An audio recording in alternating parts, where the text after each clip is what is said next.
क्या खुल के राजा भैया योगी के सपोर्ट में आ गए? संभल के पत्थरबाजों पे ऐसा क्या कहा? यूपी में हवा बदल गई। सदन में संभल पर गुस्सा, ईवीएम पे अखिलेश यादव को फटकार, नरेंद्र मोदी का नाम, श्री राम का नारा और योगी का छूना पैर। क्या योगी आदित्यनाथ का रघुराज प्रताप सिंह ने खुला समर्थन किया है? क्या विधानसभा में बोलते आपने उनको सुना है?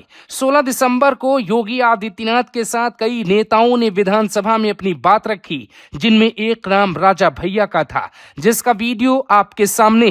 पहले पूरा भाषण सुनिए, फिर कमेंट करके बताइए कि क्या राजा भैया और योगी ने हाथ मिला लिया है और इसके बाद यूपी के पूर्वांचल की सियासत में क्या बदलाव आ सकते हैं। क्या पत्थरबाजी करने से न्यायालय का आदेश बदल जाता है? अगर न्यायालय ने किसी, हमारे बहुत अच्छे मित्र हैं, साथ में मंत्रिमंडल में, तो मैं बैठ जाऊं? बैठिए, आपकी बात इसके बाद आप बोलो, बताइए राजा भैया। माननीय अध्यक्ष, क्या बोल रहे हैं? संभल के विषय में ही चर्चा नहीं है। मैं हम अपना चर्चा नहीं है राजा भैया, कोई चर्चा स्वीकार नहीं कर रहे हैं। माननीय कि चर्चा कराई जाए या ना आपको कराई जाए, ऐसे तथ्य जो ना आए हो कुछ बताना चाहिए। 5 मिनट 5 मिनट नहीं 2 मिनट। कुछ तथ्य जो इस सदन में रखे गए, इसके बाद आपको उनको भी सूचना दी है, तो श्रीमान वो आपत्तिजनक है। कुछ बिंदु मैंने भी नोटिस है। इस सदन की कार्रवाई लाइव देखी जाती है, रिकॉर्ड रहता है। माननीय नवाब साहब हमारे बहुत अच्छे मित्र हैं, साथ में मंत्रिमंडल में भी रहे। पहली बात तो यह स्पष्ट हो जानी चाहिए कि जो सर्वे हो रहा है वो न्यायालय के आदेश पे हुआ है, और जितने लोग बोले हैं इन्होंने पत्थरबाजी का कोई जिक्र, कोई चर्चा नहीं की। अब हम एक चीज तो ये भी जानना चाहेंगे कि क्या पत्थरबाजी करने से न्यायालय का आदेश बदल जाता है?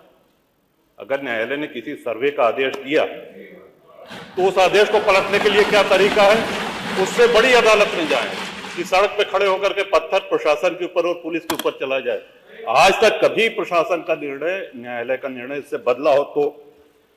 दूसरा श्रीमान, पुलिस और प्रशासन के लोग जो घायल हुए हैं उनके प्रति किसी ने कोई पीड़ा, कोई चिंता व्यक्त नहीं करी। बहुत गंभीर मामला है ये। ठीक उसी तरह है जैसे बहराइच में 22 साल का एक नौजवान राम गोपाल मिश्र, 4 महीने पहले शादी हुई थी, उसकी हत्या कर दी गई। इतनी निर्मम हत्या करी गई, इतनी गोलियां शरीर में मारी गई, हाथ के नाखून भी निकाल लिए गए। अपराध क्या था कि उसने अपने धर्म का एक झंडा लगा दिया। श्रीमान, इसी चर्चा में एक बड़ा रोचक तथ्य सामने आया। माननीय नवाब साहब ने कहा कि कुंदरकी में लूट हुई है, लूट करके, वोट लूट करके ये विधायक बन गए, वरना कुंदरकी में 65% मुसलमान हैं, 35% हिंदू हैं, तो रामवीर सिंह कैसे जीत जाता? ये कार्रवाई में है हमारा। तो मनोहर, एक सवाल हम ये भी करना चाहते हैं कि जिन विधानसभाओं में मुस्लिम मतदाता की संख्या हिंदू से कम है, क्या वो लूट करके विधायक बन के आते हैं? या क्या हिंदू बाहुल्य जो विधानसभाएं हैं वो मुसलमान को वोट नहीं देती? इस हिसाब से तो यही लगता है कि सबसे बड़ा आश्चर्य धरती का यही हो गया कि जब 65% मुस्लिम है तो हिंदू कैसे जीत गया? आज पहला दिन है इन लोगों का सदन में। हमने अनुरोध किया था जो नए सदस्य जीत के आए हैं कम से कम परिचय करा दें, हम लोग भी पहचान लें। हमारा कोई परिचय नहीं है रामवीर जी से, लेकिन वो निर्वाचित सदस्य हो चुके हैं, सदन के सम्मानित सदस्य हैं, उनका इस तरह से अपमान करना, उनको लुटेरा कहना, ये तो आपत्तिजनक है। और सर्वे हम बोल रहे तो आप बोले।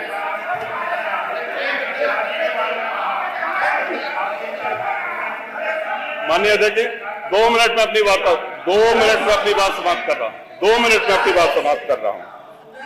हम लोगों ने भी बड़े धैर्य से सुना।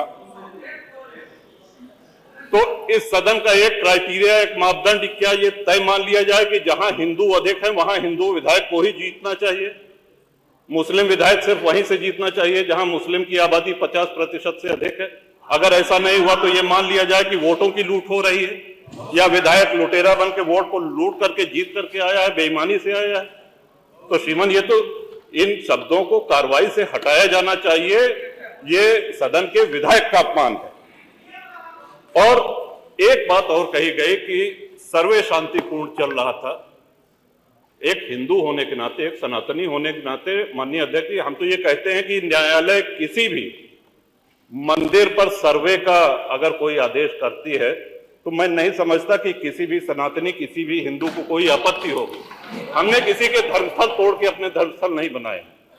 करें, जहां करना हो सर्वे करें। हम कभी गुम्मा अद्धा नहीं चलाएंगे, हम पत्थरबाजी, हम न्यायालय के निर्णय का सम्मान करेंगे। तो शासन का काम, प्रशासन का काम तो न्यायालय के निर्णय को लागू कराना होता है। तो इसलिए माननीय अध्यक्ष जी, इस पे चर्चा कराई जाए।